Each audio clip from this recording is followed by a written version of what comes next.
let's go ahead and do this review while I can still keep the order of events in this film straight in my mind. Because it is deteriorating by the minute. Hey everyone, it's me, Aaron. I'm Michelle. And this is Jump Scare Reviews on Thorgy's Theater. That's what this show is called. This thing broke me. This thing broke my brain. Okay, we are doing our review of Until Dawn, the movie, not the game. Oh my goodness. I had heard this thing was bad. And I will admit, I don't think it's as bad as people say it was. I agree with that. I think it was overhyped. People have been talking about that. I mean, first off, it bombed. This thing tanked so fast. It was out of theaters in like a week. Like, I don't even remember where it opened, but like, I don't even know if it was in the top 5 on opening weekend. Like, it was out of theaters quick. I even talked about this on Blue Sky last night, and somebody responded with, wait, that came out?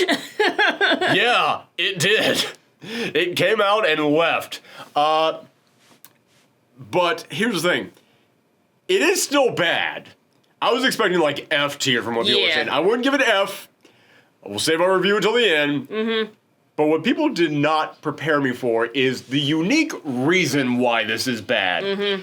This thing feels like 2 half scripts for completely different films that were then shuffled together like a deck of cards. And then Sony ran in there and said, hey, you guys show in here some references to Until Dawn and make that work. I talked about this, like I said, I talked about this on Blue Sky, and multiple people said that there is apparently a rumor going around that this was originally going to be a script for a Dead by Daylight movie. Because I know they are working on a Dead by Daylight movie. And in case anyone out there who has any connections to that film is listening to this, do not do the thing I know you want to do. I know you want to do the thing where a bunch of different people all get trapped in some area and it's just a bunch of different random serial killers all at once, a bunch of different random slashers all hunting them down. Don't do that. Because when you think about it like that, this does feel like that's what this could have been.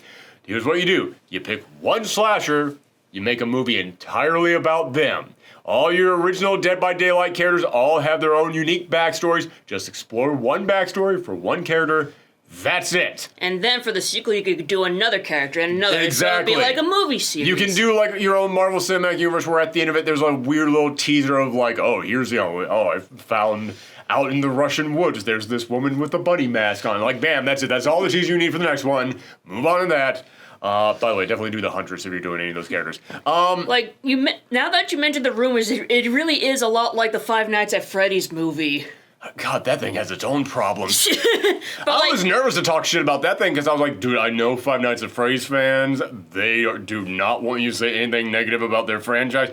But I talked about it on Blue Sky, and like, Five Nights at Freddy fans came out and were like, no, I'm a fan. That movie sucks ass.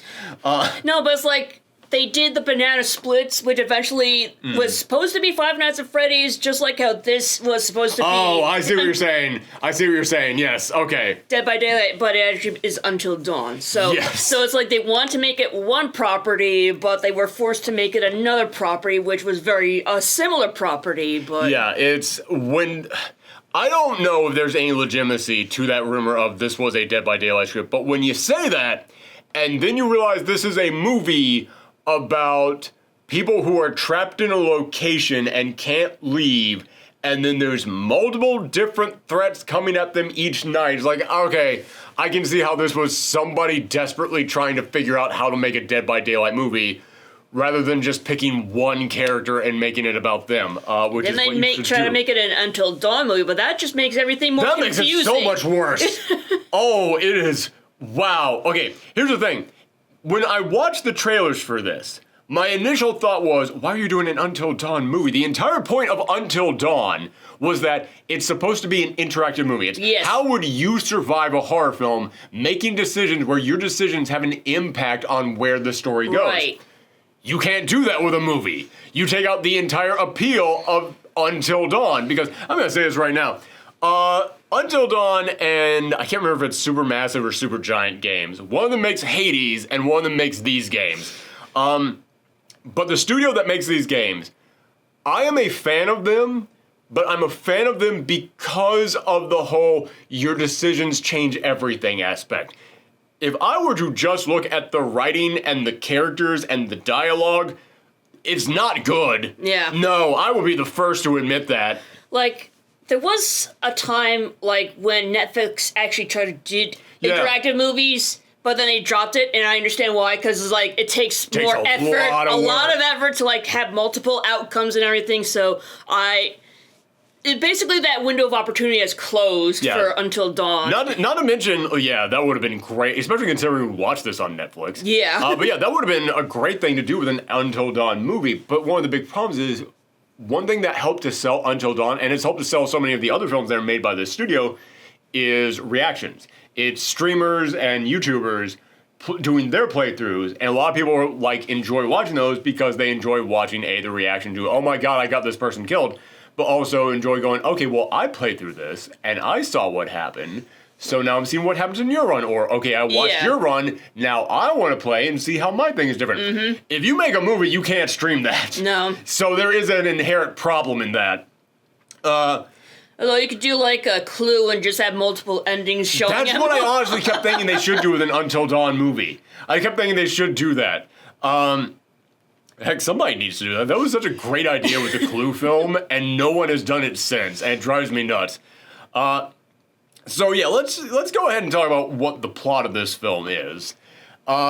These five teenagers? I was gonna say teenagers, but like, nah, they gotta be like in their 20s. Well, college hold on. students? I don't know if they're in their 20s or if the actors are in their 20s playing trying to play teenagers. I can't tell. Anyway, these young people, these five young people are going across country because the main girl, Clover, her sister, Melanie. There's a girl named Melanie and a girl named Meg, and like they just call them Mel and Meg. And I'm like, you can't do that. No, that's don't do that.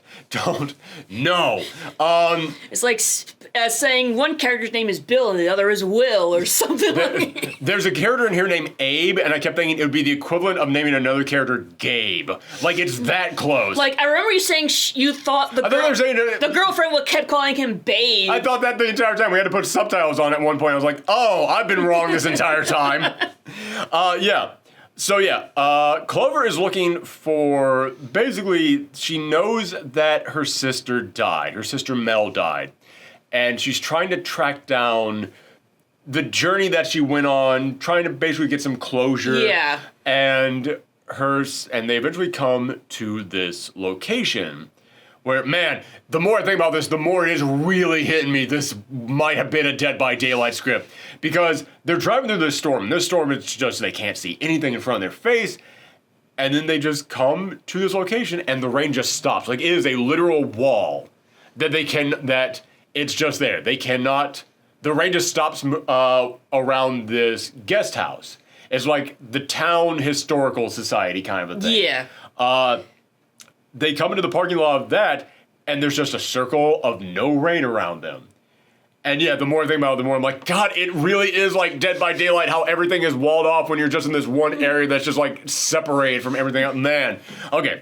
I'll be theorizing more about that as this goes on. Because I also like Dead by Daylight. So, if that wasn't obvious. Let me talk about the lore of Dead by Daylight for 20 minutes. By the way, did I mention I like Dead by Daylight?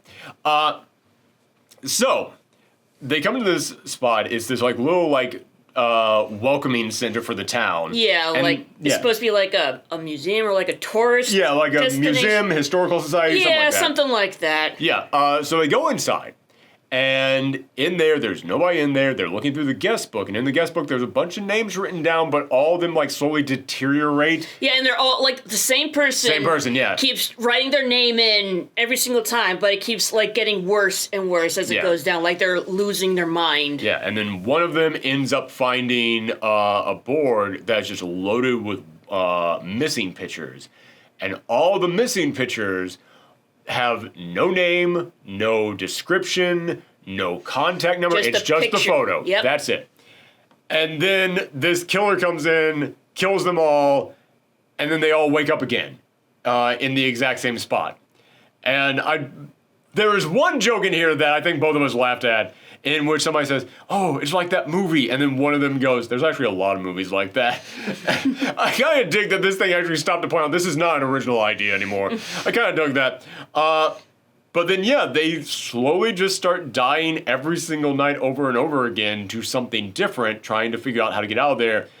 And on the second night, they run into a witch. And the witch just flat out tells them, you have to survive until dawn. Like, literally, someone tells them the premise as soon as this begins. Like, nah, man, we gotta get up, we gotta go, come on. Right, there you go. Like, title drop, like, basically. Yeah, we all knew it would come. And there's this big spooky clock in there that's got, like, the hourglass, and they gotta basically wait until all the sand goes out. And, yeah, then it, like, turns by itself, and that's when it starts all over again. So, yeah, they basically just have to survive until dawn. There's a killer going around, and the killer looks very similar to the killer in the first Until Dawn game, which, okay, where you always have a spoiler section in these reviews, that spoiler section will not just be for this movie, it will also be for the Until Dawn game. Yeah. Because I'm going to say this now as vague as I possibly can for anybody who has not played the Until Dawn game. The very first Until Dawn game, well, there's only been one. They've made a whole bunch of other games, but none of them have been called Until Dawn, even though they're all basically Until Dawn. In the very first game, it makes you think one thing is the threat, and then there's a big twist, and it's another thing that's the threat. And I keep saying, like, yeah, the writing and the characters and everything are not good in all the studio's games. It's the whole, like, I control the story, that's the aspect. Right. That's the appeal. I will fully admit, though, the twist in the first Until Dawn is actually good. The twist in the very first Until Dawn, actually pretty good, so I don't want to spoil that for anybody. But then you start to see elements from that first game pop up in here. Like, in the first game, you will regularly just stop and we'll cut to, what's his name? Peter Stormare, who is playing a psychiatrist. And he's quizzing you on, like, okay, what do you find scary? What is the, how, do you feel comfortable in crowds? Do you feel uncomfortable with this? And then that's supposed to, like, influence parts of the game. Like, there's a moment in there in which it goes, okay, what do you find more unnerving? And it shows you a photo of a scarecrow and a photo of a clown.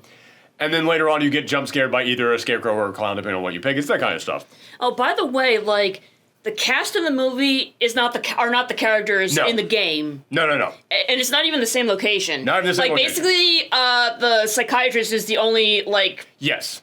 And here's the thing, when I watched that original trailer, Peter Stormare was not in that trailer, but they did show the killer who looked like the killer in Dead by Daylight, and I was like, what the hell are you doing? This is so weird, like, because I kept saying, there's no point in doing an Until Dawn movie, because just play the game. I mean, hell, at this point, the game costs less than a movie ticket. Unless you don't have a PS4 or PS5, I don't see why you would go and watch this movie. But then we're watching the trailer, it's like, this is nothing like the game. But then the killer pops up from the game, but then it gets revealed it's the time loop, they're being killed each night by something completely different. It's like, okay, you took the name and you're doing something very different with it. All right, we'll see how this goes. But as you're watching the movie, again, it feels like somebody had an idea for a story about people who were trapped in a location where something's trying to kill them each night. Then it feels like somebody has a script for, like, it's just one thing. It's just this one killer in a mask who's hunting them down. Because I will tell you this right now. The trailers make you think they're going to go through, like, something different each night.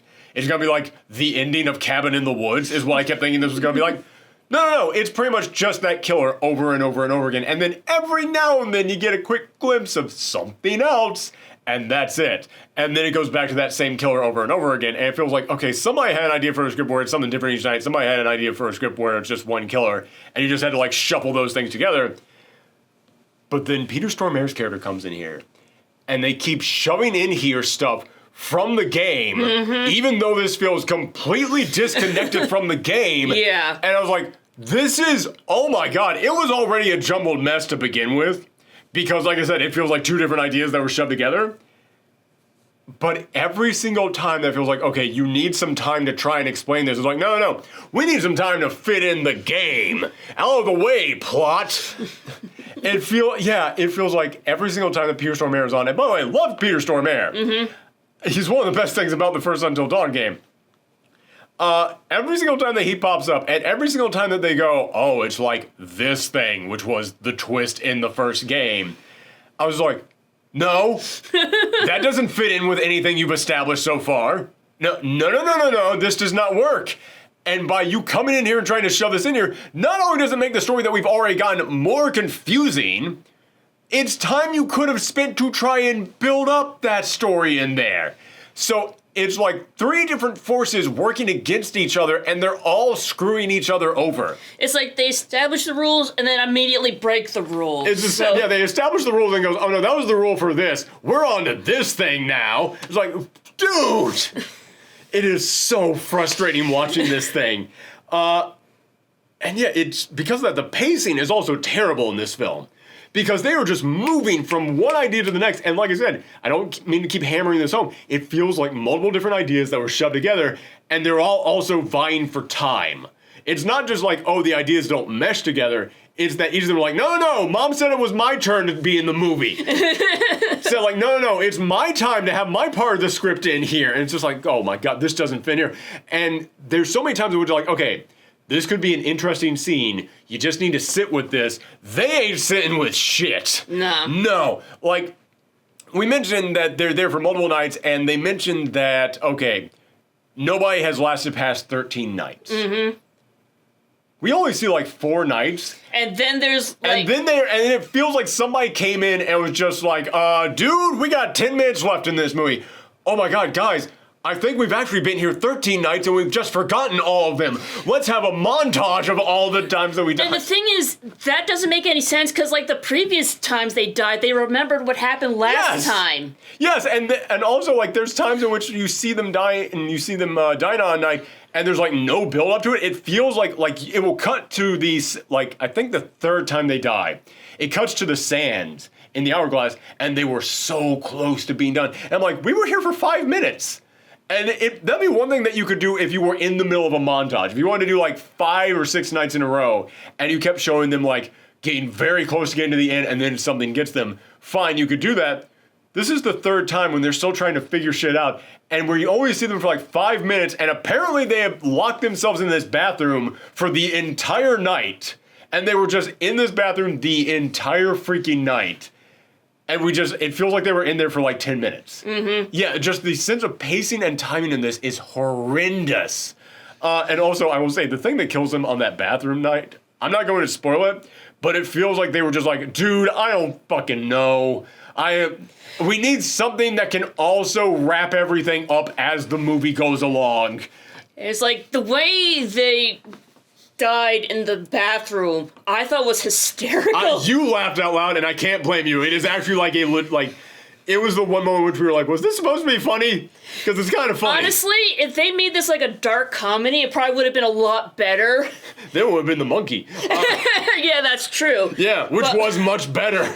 But like, instead of like random people dying, it's just like the same people dying randomly. Yeah. That would have been like the montage time with like silly music in the background or something. Yeah.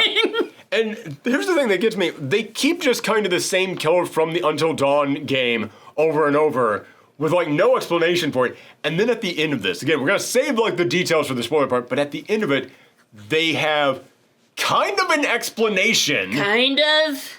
But that explanation, again, feels like it's from movie C, and it just makes movie A and B more confusing. Yeah. Because it's like, no, that explains why there's a killer in this mask, and explains why this thing happened and why this thing happened. Why is the time loop? Why the time loop? Why is everything in here circled off? Why can't they escape? Why? None of that gets explained at all. And by you trying to explain this part, it makes these parts more confusing. And then at the end of this, at the very freaking end of this, they try to tie this into the first game. Mm-hmm. I keep referring to, you know what I mean. I keep thinking that their Dark Pictures anthology are all part of Until Dawn, which I will say this right now. Those Dark Picture games get way more flack than they deserve. A lot of people say like, these are shit, they're not as good as Until Dawn. half of them are as good, if not better, than Until Dawn. Half of them are worse, but half of them are better. House of Ashes is definitely the best game they've made. And I will also say this, a lot of people said when they made The Quarry, a lot of people were like, finally, they stopped doing those dark pictures and they finally returned what made them good. I think The Quarry is their worst game. I think The Quarry fucking sucks. But that's a whole other rant I've been meaning to get out. Anywho, at the end of this thing, they try to tie this into the very first game, and it just, it actively hurts if they had stuck with that and, really tried to be like, no, this is canon to that first game, it would actually make the first game worse. It would actually ruin a lot of what made that game special. Especially because they even take one of the things from that game that had specific rules and they just go, fuck it.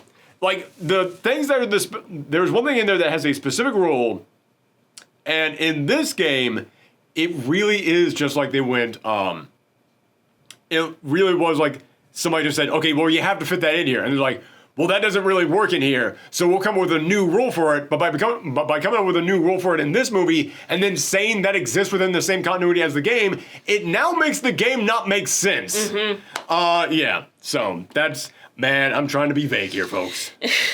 Also, there's moments that feel really, really bad taste.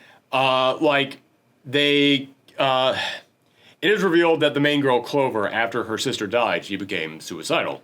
Unalivable. Yes, thank you. Second time this month we've had to make that joke. I hate it. But yeah, she tried to unalive herself.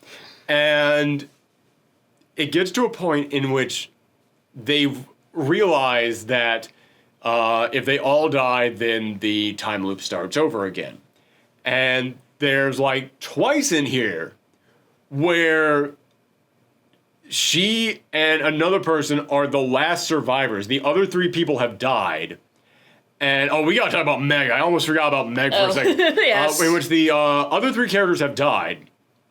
And she is then, asking the other guy, Max, to kill her.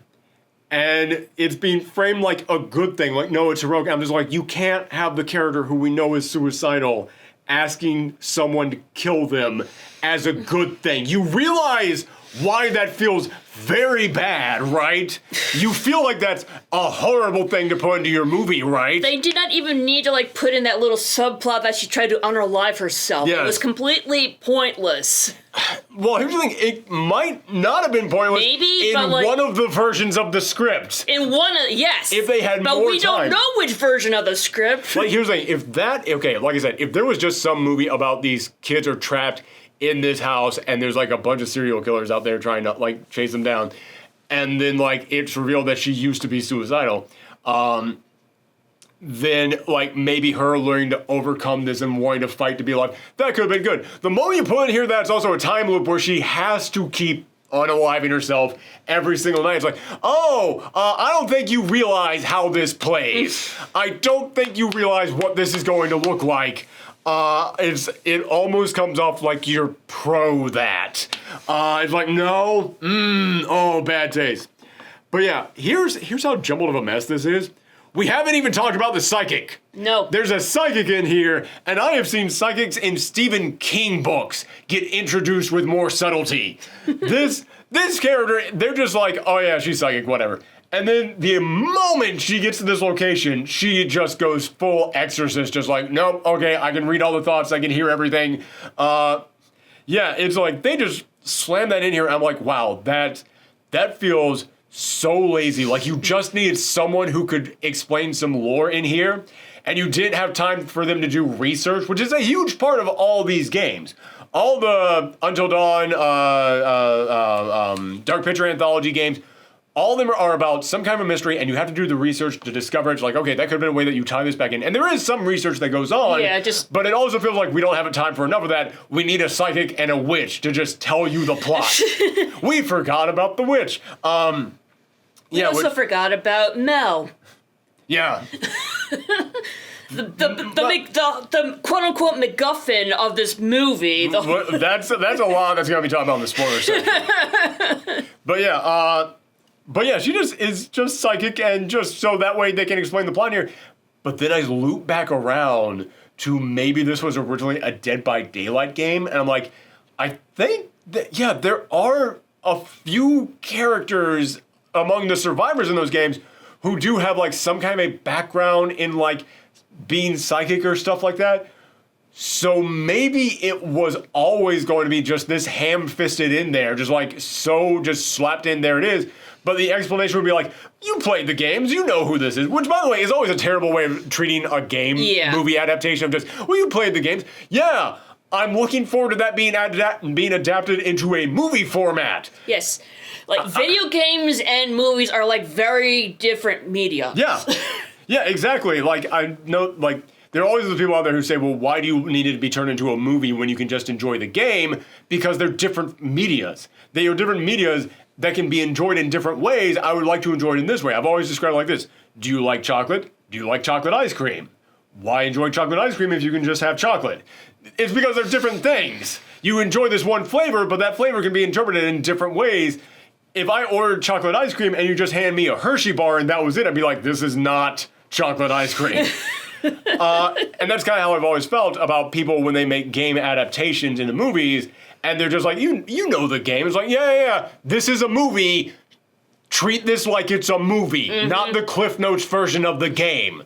And yeah, it feels like that might have also been it. Like, yeah, we don't need to explain that much because the people who play the game just want to see that character.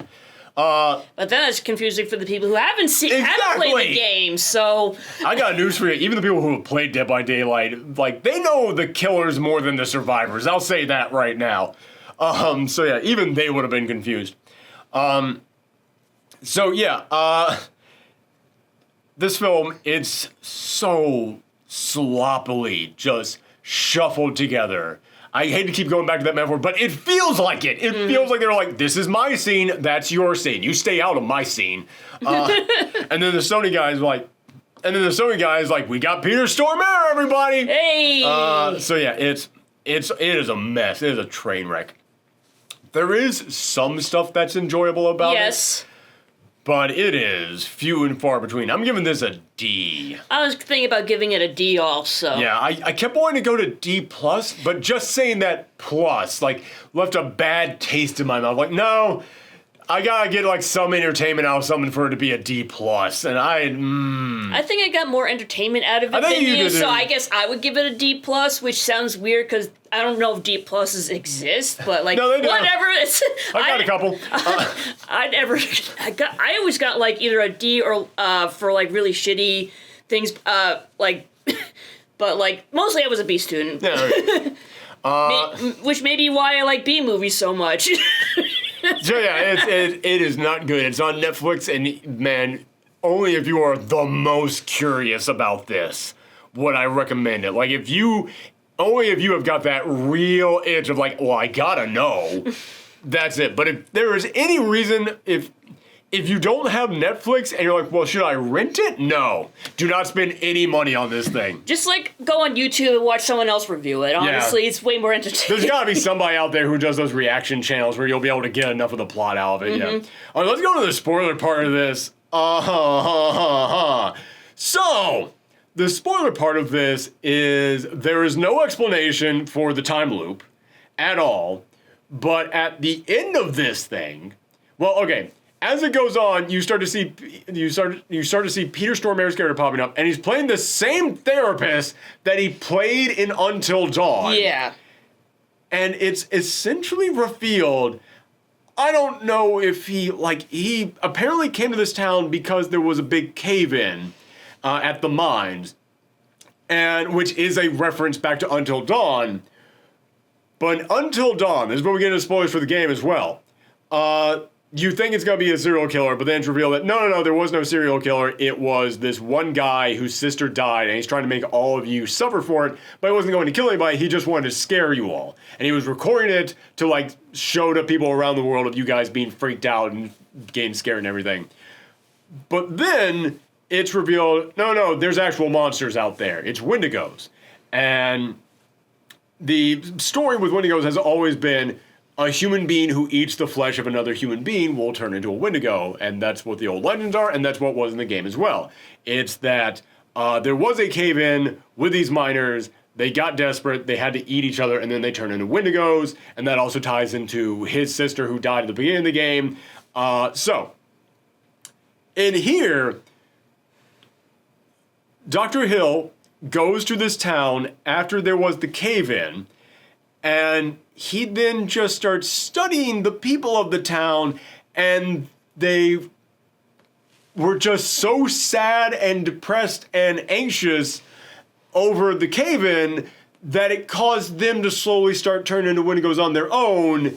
And there's a moment in which he has trapped someone in his cell with a dead body, and he's just recording them slowly turn into a Wendigo, and then you do see them eating the body, but they're eating the body after they've already been turning into Wendigos. So that doesn't work. It feels almost like they were told, you have to shove Wendigos in here. And then they're like, all right, maybe we have this script about a time loop. Maybe with each night they'd slowly turn to the Wendigo more. And then at the end, someone was like, no, that's not how it works. They have to eat another person. And then they just shoved in there that scene of that one person eating him, even though they were already turning into one before they ate it. And then the big twist is the reason why everybody's like writing in the guest book becomes like more messed up each night is every time the time loop is reset, apparently the fear of it every single night is causing them to turn into Wendigos a little bit more every single night. And you see like our cast of characters, like their hair's starting falling out, they're starting to grow fangs, they're starting to get claws, they're starting to get like spikes forming on their back. You see them every single night slowly turn into it, but we know for a fact none of them have eaten anybody yet. Yeah. So it really is just like, okay, somebody had an idea for this time loop, and someone said, you have to shove Wendigos in there. And then they shove Wendigos in there, and then someone explained to them at the end, that's not how that works. Show somebody eating somebody. And then they'll be like, they're eating their fear, that like they're I guess? And there's another moment in there, and there's a moment in there in which one of them says it has to be something different each night, because if it's the same thing each night, we'll stop being afraid of it. And I was like, where the fuck are you getting that from? How do you know fear is any part of this? How do you know fear is important in this? It's because she's the psychic. I guess? Was it the psychic who said that? I think it was, it was. Okay, man, ooh, that was your cheat sheet right there. Man, she is just a walking break glass in case you need exposition. Oh my god, but here's what ticks me off the most. It's not something different each night. No. We get that same one mass killer over and over and over again. It's just something else is added onto it. Yeah, and then like I said, it comes towards the end in which they just realize, we've only been able to shoot like 4 nights, and we needed them to be here for like 13. So here's the montage. Turns out one of them has been recording stuff on their phone, and the phone also gets sent back in time with the time loop, so it doesn't get reset. So they just watch a couple clips on their phone of various different nights when things killed them. Yeah, it was so easy because, like, aside from that, it was just that mass killer, and then the one night when they got killed by water. Like, that was it. That still makes you laugh. Like, you say killed by water, so, like, you would think... drowning or something. Or, like, they drank the water, so I was like, oh, the water, it has, like, bacteria in it, so, like, they're gonna, like, vomit all their guts out, and that's how they die. They explode. Yeah. Big, like I said, that's the one, like, kind of dark, funny moment in here, because it is so Looney Tunes. It is. Yeah. And then, man, that comes back around into how she defeats Dr. Hill at the end of this, because apparently Dr. Hill was not just the psychiatrist who was treating the guy in Until Dawn, and he was just having horrible he was having a horrible psychological collapse because he refused to take his medication, so he was seeing visions of his psychiatrist. No. Turns out his psychiatrist was actually manipulating people because he wanted to study the Wendigos and turn people into Wendigos. So, yeah, all right, so they've completely screwed up the entire, like, mythos of this creature. And that mythos is incredibly important to the game Until Dawn. It's part of the mystery that you solve in there. And at the very end of this thing, I'm jumping around a little bit here, but at the very end of this thing... So is the movie. Yeah. At the very end of this thing, Clover is able to defeat Dr. Hill because he's going on this big spiel and walking around talking while drinking coffee, and then you see like a drip of water come from the ceiling, and then she slowly just like pushes the water under there. That was so fucking obvious. Man. But the thing is, when a neon sign should have just popped up and said, "Answer here." But the thing is, when he slams the coffee cup down, there was like the drip on the table, but there was like also like a knife or like a letter opener. And man, it kept zooming in on that knife. I was like, okay, so like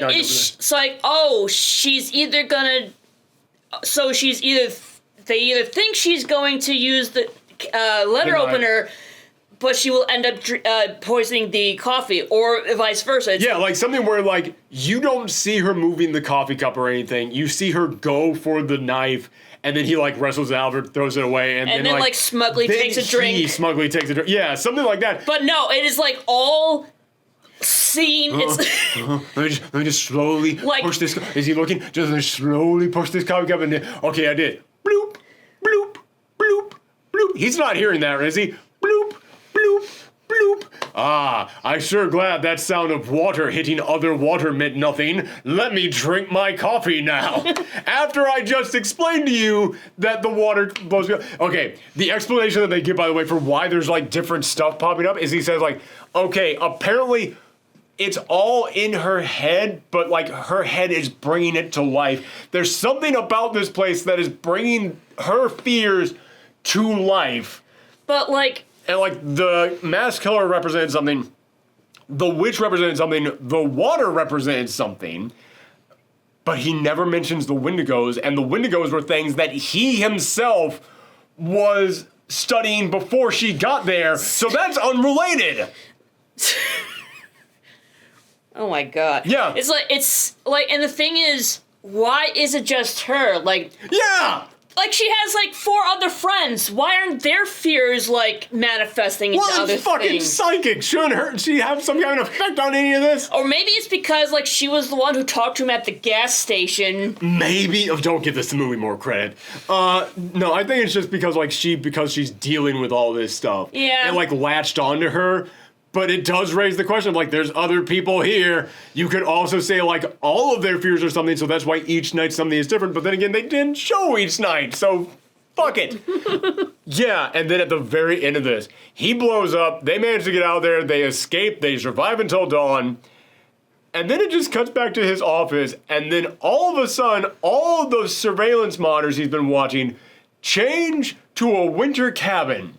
And it is so obvious it is supposed to be the first game, and then you see him whistling or humming off screen, so he apparently survived being blown up, so he's supernatural in some way. Like maybe he's a Wendigo. Ooh, I don't know. No. And then at the end of this, yeah, like it's implied that this is canonical to the first game, and there's a moment which he throws down a bunch of files, and the files are of like his other patients, and one of them is Rumi Malek's character from the first game. And so it's trying to imply, like, no, this is all canon to that first game. And this is the backstory of that psychiatrist. And it's like, the psychiatrist did not need a backstory because we all knew what it was. The psychiatrist was the therapist of the guy who tried to, not kill, but try to, like, scare all of his other friends. And we know that he was off his medication, so he was hallucinating the doctor.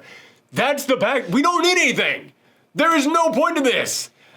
But you coming in here and saying that that he actually was a villain and he was purposely manipulating everything to try and create a situation in which all of them would be facing Wendigos and but then the rule that you establish in here about what makes a Wendigo is not what we get in that first game. I'm sorry.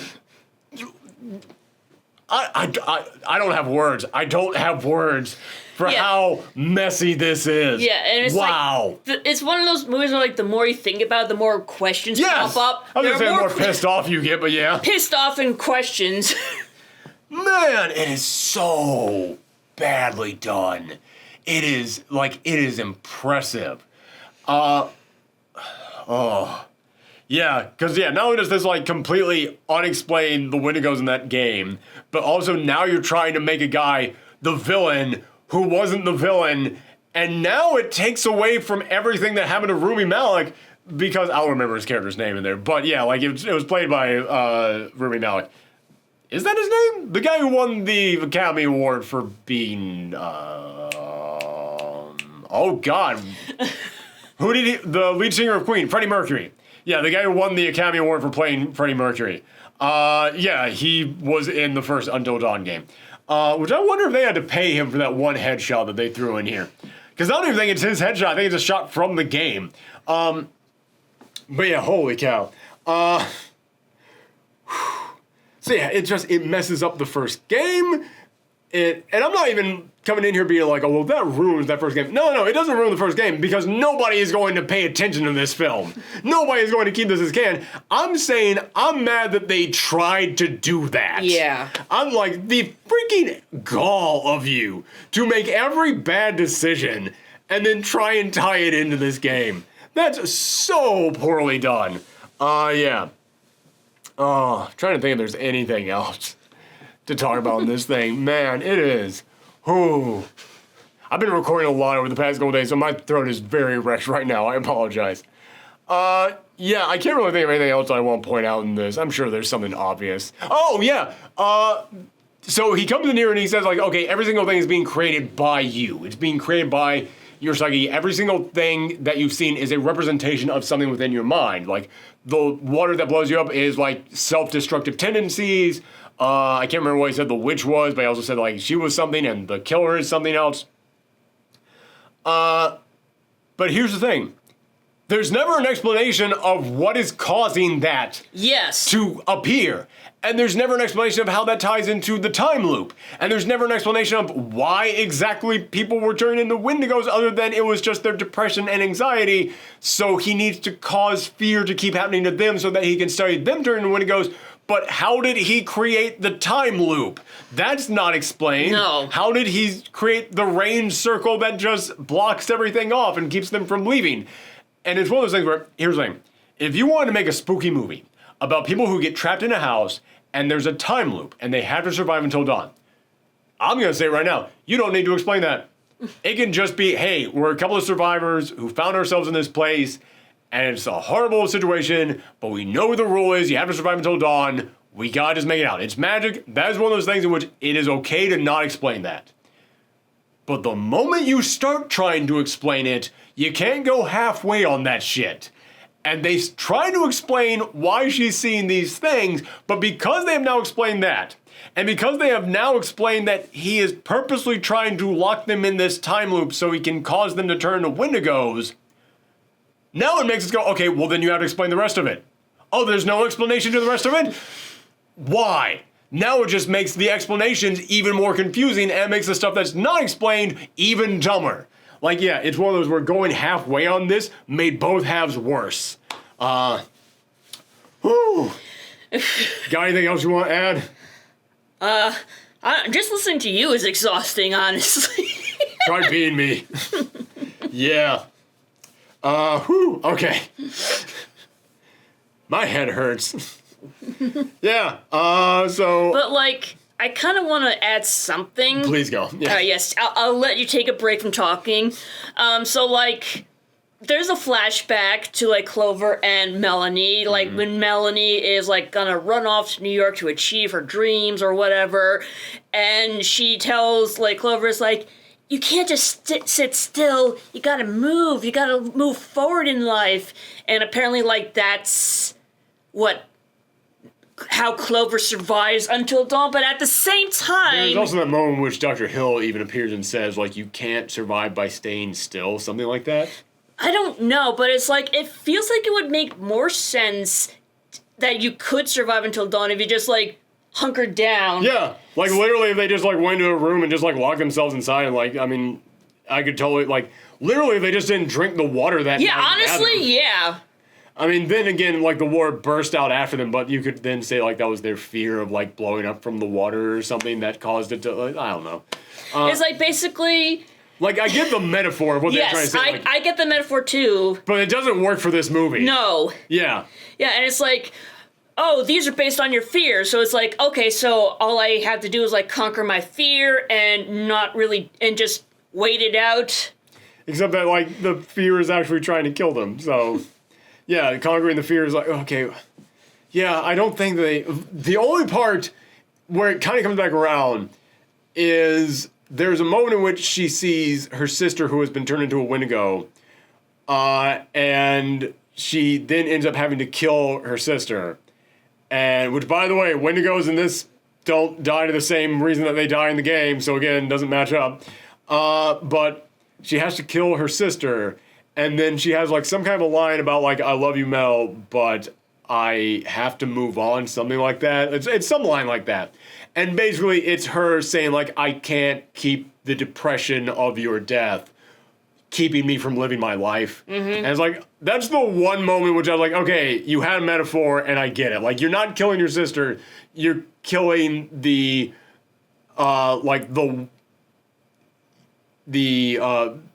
pit in your stomach that's been keeping you down like that. Like, the fear of, like, what happened to her, like, the depression of, like, what happened to her. Like, that's what you're trying to, like, get rid of. Like, okay, I get that.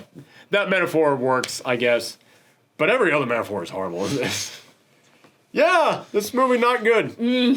I give it, like, it's not an F, simply because, like, there are ideas in here. And it's not, like, offensive, except for, like, how they tried to tie it into the game. But, like, it's just a... I don't know, like, would you consider, like, the psychic stuff, like, offensive, or... I kind of thought about that at one point. I kind of thought about it a little bit. Like, there's a line that he says, that Max says in the beginning. I was like, ooh, what'd you mean by that, man? But I don't think they meant it like that. It's like, ooh, okay, yeah, I don't think they meant it like that. I don't think that's offensive. I think that's just lazy. Yeah. I mean, then again, you could argue that the use of Wendigos in general is offensive. Yeah, like, that's the thing that has started to be argued recently. And now that... Because nobody really knew what Wendigos were in the past, but with Until Dawn, they became more popular, and we have started to see a lot of people going like, "No, yeah, that's actually kind of offensive to use that." So it's like, yeah, but it's the thing from the game, so it's like, all right, I'm not gonna. It's like it's not from the mythos, it's from the game. It's like kind of different. I guess I'm not even gonna get into it. No, we are not the people who should be talking about that. No. Yeah, yeah, it's one of those where it's like, yeah, just not good all around. I will admit that I was entertained a few times. Yes, so that's the only reason I'm not going down to an F. F is somewhere like the entire time I'm just like, this every now and again I got a little like, okay. Yeah. So yeah, like D+. Yeah, that's what this is. God damn, I gotta adjust the light in here because my hat is just like. No, when I'm reviewing bad movies, that's it. I don't want to be seen watching this movie. I'm too ashamed to know that I watched this. Aaron's in Hat Town. Yeah, thank you guys very much. That is the first month of reviews for this channel. Hope you guys have been enjoying them so far. Starting next week, it's October. And that means it's spooky season, which means that we're going to be pumping out a lot more reviews throughout the month of October. I just want to say in advance that I'm sorry Pedra's not in this video at all whatsoever. Pedra's just like, I ain't touching this shit. I am not associated with this. I'm out. Smart dog. Yes. We should listen to her. All right, there's tuning, everybody. Bye. Bye.